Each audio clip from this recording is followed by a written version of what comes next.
10 of those. Darul Uloom समील रशादी ಮುಖ್ಯಸ್ಥರ ಮೌಲಾನಾ ಸಗೀರ್ ಅಹಮದ್ ರಶಾದಿ ಅವರು ನಿಧನ ಹೊಂದಿದ್ದಾರೆ. ಈ ಸಂದರ್ಭದಲ್ಲಿ ಏನು?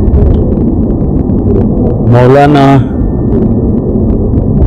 ಸಗೀರ್ ಅಹಮದ್ ಸಾಹೇಬರು ಅತ್ಯಂತ ಹಿರಿಯ ಅರಬಿಕ್ ಸಂಸ್ಥೆಯ ಮುಖ್ಯಸ್ಥರಾಗಿ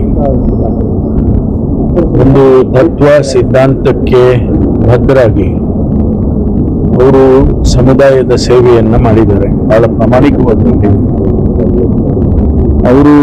ನಾನು ಅವರನ್ನ ಬಹುಶಃ ಕಳೆದ ಒಂದು 10 ತಿಂಗಳ ಹಿಂದೆ ಭೇಟಿ ಮಾಡಿದ್ದೆ. ಅವರಲ್ಲಿ ನಾನು ಕಂಡಿದ್ದು ಈ ದೇಶದ ಜನ ಬಹಳ ಶಾಂತಿಯಿಂದ ಬದುಕಬೇಕು, ನೆಮ್ಮದಿಯಿಂದ ಬದುಕಬೇಕು ಅನ್ನುವಂಥ ಸಿದ್ಧಾಂತವನ್ನ ಇಟ್ಕೊಂಡಿದ್ದಾರೆ. One of the highest secular mind set.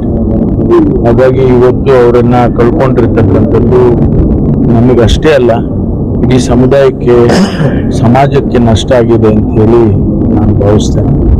ಅವರ ಆತ್ಮಕ್ಕೆ ಶಾಂತಿ ಸಿಗಲಿ ಅಂತ ಹೇಳಿ ಆ ಅಲ್ಲಾನಲ್ಲಿ ಪ್ರಾರ್ಥನೆಯನ್ನು ಸಲ್ಲಿಸ್ತೇನೆ.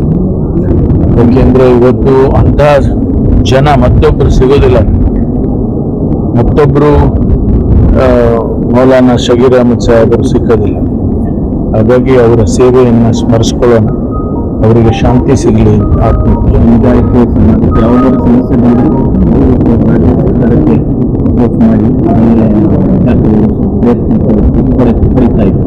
ಹೌದು, ಅವರು ಯಾವುದೇ ಸಂದರ್ಭದಲ್ಲಿ ಕೂಡ ನಾವುಗಳು ಯಾವಾಗಾದ್ರೂ ಬಂದು ಕೂಡ ಎಲ್ಲಾದ್ರೂ ಸಮಸ್ಯೆಗಳಿದ್ದಾಗ ನಾವು ಬಂದು ಅವ್ರನ್ನ ಭೇಟಿ ಮಾಡಿದ್ರೆ, ಅವರು ಹಿರಿಯವರು, ದೊಡ್ಡವರು, ಅವರು ಕೂಡ ಇಡೀ ರಾಜ್ಯದಲ್ಲಿ ಎಲ್ಲರಿಗೂ ಕೂಡ ಸಂದೇಶಗಳನ್ನು ಕೊಡ್ತಾ ಇದ್ದಂಥ ಸಂದರ್ಭ.